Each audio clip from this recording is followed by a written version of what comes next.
Bonjour, bienvenue à tous sur la chaîne de la science cosmique destinée aux enseignements de Madame Adéla Tremblay-Sergerie.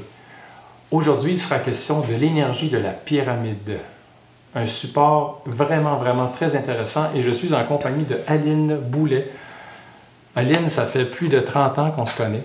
Oui. Et c'est vraiment super puisque aujourd'hui, tu vas nous présenter cette fameuse pyramide. Et pour ce faire, on va y aller en différentes étapes. On va nous expliquer un peu comment on peut appliquer cette pyramide-là dans notre quotidien. Ensuite, comment faire pour en fabriquer une, puisque c'est possible. Oui. Et tout d'abord, nous allons commencer par l'expliquer. Qu'en est-il exactement? Oui. Parce que, comme ça, moi, j'avoue que ça m'interpelle. Déjà, je m'aperçois qu'il y a 8 faces et non 4. Alors, déjà, ça m'interpelle. Alors, qu'en est-il exactement au niveau du concept? Bon, alors, comme tu viens de le dire, elle a 8 angles. Alors, Mme Sergerie a reçu, à un moment donné, au cours de ses communications, ce modèle de pyramide, mais elle en a fait une beaucoup plus grande pour elle. Mais nous, ça ne serait pas commode d'avoir une si grosse pyramide. Donc, elle nous en a donné un petit modèle, c'est-à-dire une extension de la grande. Alors, contrairement aux pyramides que l'on voit dans le monde, hein, on sait qu'ils ont 4 faces, 4 angles. Oui, on pense à la pyramide de Gizeh, Khéops, entre autres. Voilà. C'est sûr que ces pyramides-là avaient comme fonction de capter l'énergie, hein? Et celle de Gizeh, mais elle pouvait aussi canaliser l'énergie, mais elle était en plus électrique parce qu'elle était fabriquée avec des matériaux vraiment exceptionnels. D'accord. Donc, on n'est pas là aujourd'hui pour parler des pyramides d'Égypte. Hein? Alors, celle-ci, celle à 8 faces que Mme Tremblay-Sergerie nous a donnée, elle est à l'image du cosmos. Donc, on lui a donné cette pyramide-là en lui donnant vraiment on a dit qu'elle était selon les lois cosmiques. Elle est spiralique, parce qu'on dit que le cosmos a commencé par un point. Alors, la base, ici, la pointe canalise les énergies, donc le cosmos a commencé par un point. Comme un peu le Big Bang, tout a commencé dans l'infiniment petit. Exact. Pour s'agrandir. Et on dit que le cosmos s'agrandit en spirale. Et s'agrandit en spirale, mais pas en courbe, mais en angle. Oh! Donc, c'est une distinction à faire aussi. Elle, on dit qu'elle peut canaliser les énergies de la 4e dimension. C'est intéressant, hein? Alors, elle canalise les 12 énergies cosmiques. Si on regarde sa forme, on dit qu'elle est pyramidale, et si on regarde les dessins, les illustrations, oui, parce qu'elle a fait quand même des illustrations sur chacune des figures, des angles. La première figure que l'on va regarder, c'est celle-ci, où on voit un quanta. Alors le quanta, c'est un premier grain de matière. Donc, déjà, ça part bien pour la matérialisation. Tout à fait, là, on va à l'origine. Oui. Ici, nous voyons un soleil, des étoiles, on dit des galaxies. Alors, elle a fait une représentation sommaire de tout ça. Ici, nous voyons les atomes, parce qu'on sait que tout est atome. Hein? Les cellules nerveuses, qui ont tout rapport avec le système nerveux et... Oui. Le monde végétal, les cerveaux. Alors, on voit différents angles. Aujourd'hui, je ne peux pas vous expliquer tout. Ça serait un peu long d'expliquer. Ça serait un peu long d'expliquer tout ça. Ici, nous voyons des lettres et un chiffre en particulier. Le chiffre 6, mais il représente tous les autres parce qu'on dit que les nombres sont très importants aussi dans la matérialisation. Et les cercles d'énergie. Alors ici, on retrouve le cercle d'énergie cosmique. Ici, nous voyons la disposition des énergies est différente. On dit que ce sont des énergies qualitatives, donc qui ont déjà une qualité de matérialisation d'amorcer. Alors voilà pour... on a fait le tour des figures. Elle a aussi une antenne. Cette antenne, elle est fabriquée à partir de 2 cercles d'énergie. Alors, on voit le cercle avec les énergies cosmiques d'un côté et de l'autre côté, les énergies, comme je disais tantôt, les énergies qualitatives. D'accord. Vous ne voyez peut-être pas, mais il y a un fil de cuivre qui entoure les 2 cercles que j'ai vrillé ici, là, à la base du cercle, et j'ai laissé dépasser 2 fils qui rentrent à l'intérieur. C'est ce qu'on appelle l'antenne. C'est ce qu'on appelle l'antenne. Donc, c'est ce qui capte les énergies, puis avec les 2 fils, on sait que le cuivre diffuse, émet D'accord. les énergies. Donc, la pyramide, par sa construction, capte l'énergie et la rayonne. On dit que cette petite extension-là peut facilement rayonner sur une grande distance. Très bien. Donc, de l'avoir à la maison, c'est déjà un acquis, là. Ah, on peut regarder aussi la base. La base, c'est un carré, hein, on la met sur une base. C'est un carré de carton ici, là. Le carré est très matérialisateur aussi. Mais on peut, excusez, on peut voir différents écrits. On commence par celui-ci, Alors, commençons par celui-ci où on voit le nom de celle qui l'a fabriqué. Hein, celle qui a eu le modèle. Ici, nous voyons extension du distributeur d'énergie cosmique à 8 angles dont le modèle est aux archives. Donc, les archives sont à la fondation. Donc, c'est vraiment une réplique de l'original. C'est ça. OK. Ici, modèle original construit le 29. Elle a reçu ça le 29 janvier 1977. Donc, c'est marqué extension. Et on peut marquer la date qu'on l'a fabriquée, toujours en se connectant sur Adela et la Grande Pyramide. Et vous marquez votre nom. Donc, vous en prenez possession. C'est fantastique. Voilà. Ça fait que excusez, je pense qu'on a fait le tour pour la décrire physiquement, là. Très bien. Et si tu permets, Aline, j'avais envie de partager peut-être une anecdote avec vous, puisque moi, je me souviens, lorsque j'avais 17 ans à l'époque, je me rends chez un ami tout bonnement et je remarque sur une table une pyramide de verre, une pyramide à 4 faces. Et je ne sais pas si c'est une pulsion de mon âme, mais ça m'a dit, il y a quelque chose là-dedans. Alors, je me suis mis à lire, à m'informer sur le sujet, et je me suis fabriqué à l'époque une pyramide qui était de 4 faces, qui mesurait 1 mètre de hauteur à peu près. C'était simplement fait avec des tiges de bois. Et je m'assoyais à l'intérieur. À ma grande surprise, je ne voulais plus en sortir, tellement j'étais bien. Et je me souviens, je travaillais dans un parc avec des jeunes, j'amène la pyramide au parc, les jeunes s'assoient dans la pyramide, même chose pour eux. Alors, ça passe quelque chose dans cette pyramide-là.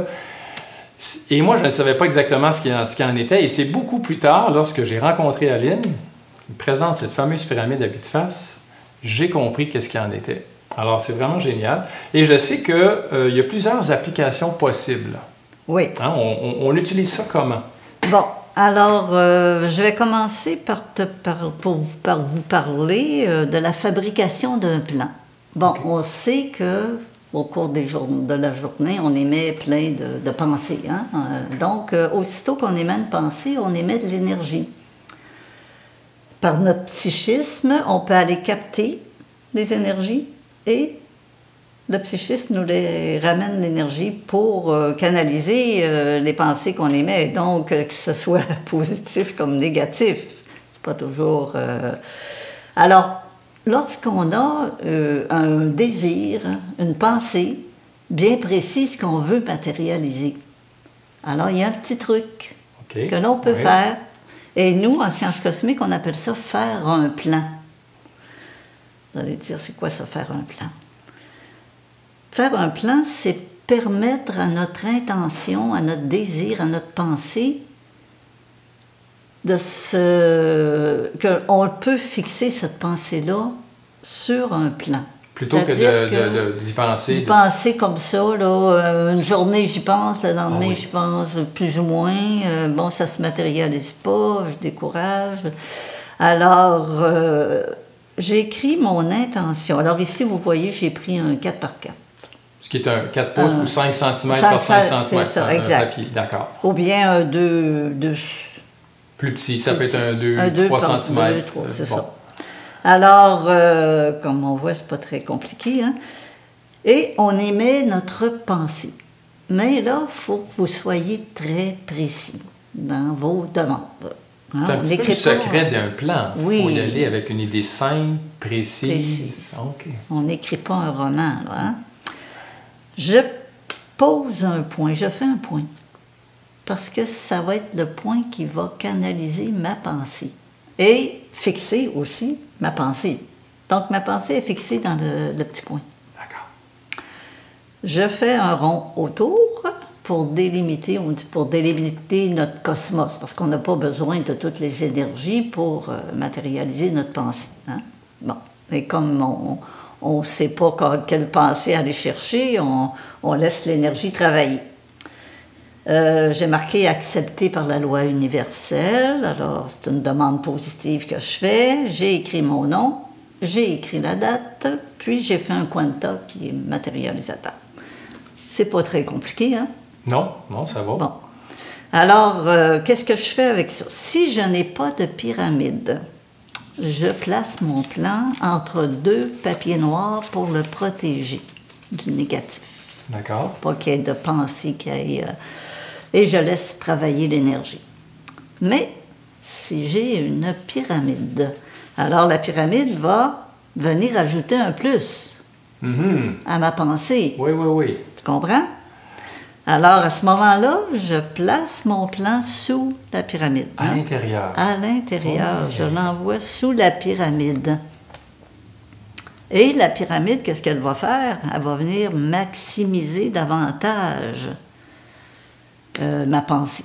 D'accord. Alors, c'est sûr que là, à ce moment-là, la pyramide va travailler avec notre psychisme, notre pensée à matérialiser plus vite. Oui. Quand je dis plus vite, c'est sûr que le temps compte, mais disons ça nous permet de fixer, c'est ça, de garder la pensée là, vraiment fixe sur notre objectif. Et agissante. Mais on laisse travailler l'énergie. C'est un peu, est-ce qu'on peut dire que c'est un amplificateur du psychisme? Un peu? Oui. Bon, c'est sûr que des fois, on se dit, bien, peut-être que j'ai pas le psychisme assez puissant pour... la pyramide va vous aider à augmenter la puissance de votre psychisme. D'accord. Mais même si on ne se sent pas, disons, des fois, on se dit, bien, est-ce que j'ai cette puissance-là? La pyramide va travailler quand même à son plein potentiel. Très bien. Alors, je ne sais pas si tu... Oui, ça répond à ma question. Ça répond à ta question. Alors, quand... tu vas me dire combien de temps je laisse le petit papier sous la pyramide. Oui, effectivement. On laisse ça quelques jours, quelques minutes. Est-ce qu'il y a une... Disons que c'est conseillé de le laisser au moins 6 jours, parce qu'il y a une accumulation d'énergie qui se fait à ce moment-là. D'accord. Des fois, certaines personnes vont le laisser plus longtemps, ou bien on peut le sortir 6 jours, regarder qu'est-ce qui s'est passé. Hein? Il peut s'être passé des choses. On peut le remettre 6 jours s'il n'est pas matérialisé. Alors, on y va un peu avec notre senti. Qu'est-ce que je fais par la suite? Bon, qu'est-ce que je fais par la suite? Je le prends et je le sublime. Oh, tu vas dire, c'est quoi sublimer? Oui. C'est-à-dire un peu comme rendre grâce à l'énergie qui a travaillé pour nous. Je le brûle. Ah bon? Oui, je le brûle. Alors... Ce qui fait que c'est réalisé, c'est sublimé, réalisé. Merci. C'est ça. Ouais, et puis, on peut en mettre d'autres. Et là, j'imagine qu'on peut faire des plans... bon, ça, c'était quelque chose de plus spirituel. Mais on peut faire des plans en lien avec le physique. Quelqu'un cherche un emploi idéal. Oui. Ça peut trouver ma mission de vie dans le spirituel. Voilà. Donc, tous les plans sont possibles sur différents aspects de notre vie. C'est ça. C'est ce que je comprends? C'est ça. Fantastique. On n'a pas de limite, là, à ce moment-là. Tout est... Très bien. Et j'ai vu des personnes utiliser la pyramide d'une façon un peu étonnante, avec de l'eau, des objets. Est-ce que c'est vrai? Est-ce que ça fonctionne? Oui, oui, comme ce qui est suggéré beaucoup, c'est d'utiliser l'eau, parce que l'eau est facilement dynamisable pour un projet quelconque, pour une pensée. Alors, si je veux prendre de l'eau pour rétablir un organe, une partie déficiente de mon organisme, alors je peux prendre un verre d'eau, le mettre sous la pyramide. On conseille de le laisser à ce moment-là 6 minutes. Il y a déjà un bon apport d'énergie. Donc, je le mets carrément à l'intérieur. À l'intérieur. Je la mets à l'intérieur. C'est ça. Très bien. Alors, on sort le verre d'eau, on le prend. À ce moment-là, c'est ça. On peut se faire un médicament. Tout est en écrivant notre intention. On peut écrire une intention, puis... alors voilà, on peut mettre aussi différents autres objets. Là. Bon, je vais parler, si on fait un jardin, on a des graines de semences. Bon, on peut les dynamiser sous la pyramide. Si vous prenez des médicaments, bon, à ce moment-là, vous pouvez placer vos médicaments sous la pyramide pour leur donner un surplus de vie. Alors, ils vont agir encore davantage. Voilà, là, à part ça... C'est très complet, c'est déjà énorme qu'on puisse faire des plans, mettre de l'eau, des objets, c'est quand même assez extraordinaire. Et fabriquer ça, c'est notre dernier point aujourd'hui. Est-ce que ça demande... Est-ce que c'est compliqué de fabriquer une pyramide de la sorte? Parce qu'il y a quand même des angles, on voit que c'est assez précis. C'est un bricolage, si on peut dire, agréable à faire. Il s'agit de télécharger le modèle... que vous allez retrouver dans la boutique. Ben oui, tout à fait. J'en profite. Je peux même vous le montrer. Vous avez ici, sur le site de la Fondation, je vais mettre un lien dans la description de la vidéo. Vous pouvez télécharger un canevas. Hein, vous imprimez sur un carton en couleur, recto verso, et vous avez à ce moment-là tout ce qu'il faut pour l'assembler. Et Aline, tu as même fait une vidéo qui nous donne des instructions complètes d'assemblage. Alors, on parle d'une trentaine de minutes à peu près? À peu près, là, le temps de découper, c'est ça, à peu près. À peu près une trentaine de minutes. Et je pense que j'ai très bien expliqué. Oui, c'est clair. C'est très clair. Et il y a une chose aussi, c'est qu'avec votre canevas, vous allez avoir aussi un texte explicatif complet de la pyramide. Alors, c'est un plus. Tantôt, on parlait de plans. Oui, c'est vrai. J'en profite parce que Aline a contribué à ce livre avec M. Serge Girard. C'est un vrai petit bijou. Au chapitre 13, je crois, on donne des indications supplémentaires pour rédiger des plans. Parce qu'on n'a pas le temps ici d'aller dans le détail, mais au chapitre 13, il y a plusieurs gens déjà qui ont téléchargé le volume. Alors, consultez, c'est un plus pour vous. Et moi, j'ai une dernière question par rapport à tout ça. Il y a des gens qui disent qu'une pyramide doit être orientée. Oui, c'est vrai. Est-ce que c'est vrai, ça? Oui. Bon, c'est très important. Alors, vous voyez l'angle où on retrouve le quanta, là? Oui. Et vous avez sur la base un chiffre 1. Vous mettez les deux face à face. OK. D'accord. Donc, la pyramide vis-à-vis le chiffre 1, donc le quanta ici, comme c'est actuellement. C'est ça. Et vous dirigez le 1 ou le quanta, là, vers le nord cosmique. Bon, le nord cosmique, on le trouve en s'orientant sur l'ouest terrestre. L'ouest terrestre. L'ouest terrestre. Donc là, par exemple, elle est bien orientée puisque ici, là où est-ce qu'on se trouve, le soleil se couche à peu près là. Donc, j'oriente la pyramide. Approximativement. Et ça fait l'orientation. Exact. Très bien. Et on le laisse comme ça. Donc, votre pyramide, vous la déposez quand même à un endroit privilégié parce qu'elle est précieuse. Hein? Tout à fait. Et elle rayonne continuellement. On a dit même l'énergie de la 4e dimension. Donc, c'est important. Alors voilà, je crois que... Ça termine. Merci beaucoup, Aline. C'est vraiment une super belle synthèse qu'on vient d'avoir. Et je vous inviterai, si ce n'est pas le cas encore, abonnez-vous à notre chaîne, puisque dans les prochaines semaines, il est évident que nous aurons des nouveaux contenus à vous offrir. Alors, encore une fois, merci et on vous dit à très bientôt. Au revoir.